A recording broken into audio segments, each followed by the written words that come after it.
बिंदु Tiwari, associate professor history, SD government college Beawar. हम पढ़ रहे थे बौद्ध धर्म के प्रचार और प्रसार के क्या कारण थे। नेक्स्ट पॉइंट हम डिस्कस करेंगे प्रतिस्पर्धी धर्मों का अभाव। बौद्ध धर्म के प्रसार का एक मुख्य जो कारण था वो ये भी था कि जिस समय बौद्ध धर्म का उदय हुआ उस समय उसके प्रतिस्पर्धी धर्मों का अभाव था। यद्यपि जैन धर्म का उदय हो गया था, किंतु जैन धर्म की कठोर क्रियाओं के कारण जैन धर्म अधिक लोकप्रिय नहीं हो सका। इस्लाम तथा ईसाई धर्म का उदय नहीं हुआ था।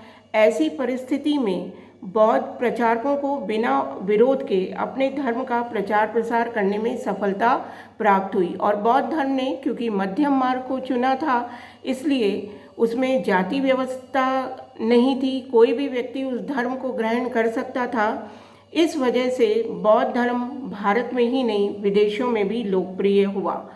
नेक्स्ट देखिए प्रचारकों का अथक परिश्रम।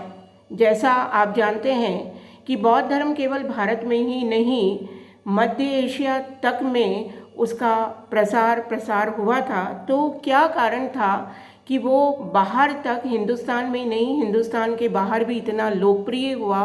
तो कि उसका मुख्य कारण ये था कि जो प्रचारक थे उन्होंने अथक परिश्रम किया। देखिए उस समय में इतनी दुर्गम यात्राएं करना संभव नहीं था, किंतु उन्होंने बौद्ध धर्म का प्रसार करने के लिए बुद्ध के प्रचारकों ने, बौद्ध भिक्षुओं ने इस कार्य को अंजाम दिया। उन बौद्ध भिक्षुओं ने दुर्गम मार्गों, खतरनाक दर्रों तथा ऊंचे ऊंचे पर्वतों को पार कर विदेशों में भी इस धर्म का प्रसार किया। साथ ही बुद्ध मत के जो अनुयायी थे, बौद्ध जो भिक्षुक थे, उन्होंने बहुत ही सादगीपूर्ण, बहुत ही सामान्य भाषा में लोगों को उपदेश दिए, जिससे लोग उनसे प्रभावित हुए। और बौद्ध धर्म के इन प्रचारकों के अथक परिश्रम के कारण ही बौद्ध धर्म भारत में ही नहीं बल्कि विदेशों में भी उसका प्रचार प्रसार हुआ। नेक्स्ट देखिए महायान संप्रदाय का प्रभाव। महायान जो संप्रदाय था उसका भी प्रभाव पड़ा।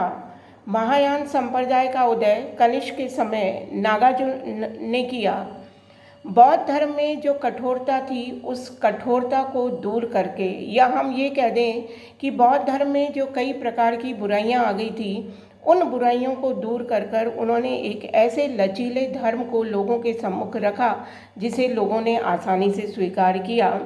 बुद्ध का जो हीनयान शाखा को मानते थे वो बुद्ध को भगवान के रूप में उसकी पूजा नहीं करते थे। महायान शाखा ने बुद्ध को भगवान के रूप में पूजा। तो देखिए जो प्राचीन हिंदू धर्म को मानने वाले लोग थे या जो वैदिक धर्म को मानने वाले लोग थे, वो मूर्ति के रूप में ही भगवान की उपासना करते थे। तो उन लोगों ने आसानी से बुद्ध धर्म को ग्रहण कर लिया।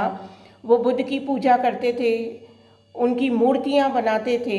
देखिए कनिष्क के समय मूर्ति के रूप में गंधार शैली का अत्यधिक विकास हुआ और बुद्ध की बहुत ही सुंदर मूर्तियां बनाई गई जो जगह जगह रखी गई। तो इससे भी महायान धर्म की शाखा से भी बौद्ध धर्म जो था वो अत्यधिक लोकप्रिय हो गया, क्योंकि महायान शाखा ने उसमें एक लचीलापन ला दिया जो सामान्य जनता के लिए अत्यधिक सहज और सरल हो गया बौद्ध धर्म को मानना। बौद्ध विश्वविद्यालयों की स्थापना। अगला जो पॉइंट है कि बौद्ध धर्म का प्रचार प्रसार क्यों हुआ, तो देखिए जैसा आप सबको पता है नालंदा, तक्षशिला, वल्लभी, गया, विक्रमशिला आदि विश्वविद्यालय भी बौद्ध मत के प्रचार में बहुत ही सहायक सिद्ध हुए थे। इन विश्वविद्यालयों के माध्यम से यहाँ पर बौद्ध धर्म के साहित्य को पढ़ाया जाता था। ये न केवल भारत के बल्कि विदेशों के विद्यार्थी भी यहाँ पर पढ़ने आते थे, जिन पर बौद्ध धर्म का प्रभाव पड़े बिना नहीं रह सका। इस प्रकार इन विश्वविद्यालयों में जो लोग पढ़ने आते थे, जो विदेशों से पढ़ने आते थे, उन्होंने बौद्ध धर्म की शिक्षाओं को इन विश्वविद्यालयों में प्राप्त किया और इसके बाद जब वो अपने देश को गए तो उन्होंने वहाँ पर बौद्ध धर्म का प्रचार प्रसार किया। तो इस प्रकार हम देखते हैं कि बौद्ध धर्म का प्रचार प्रसार किस प्रकार भारत में वो क्यों इतना लोकप्रिय हुआ।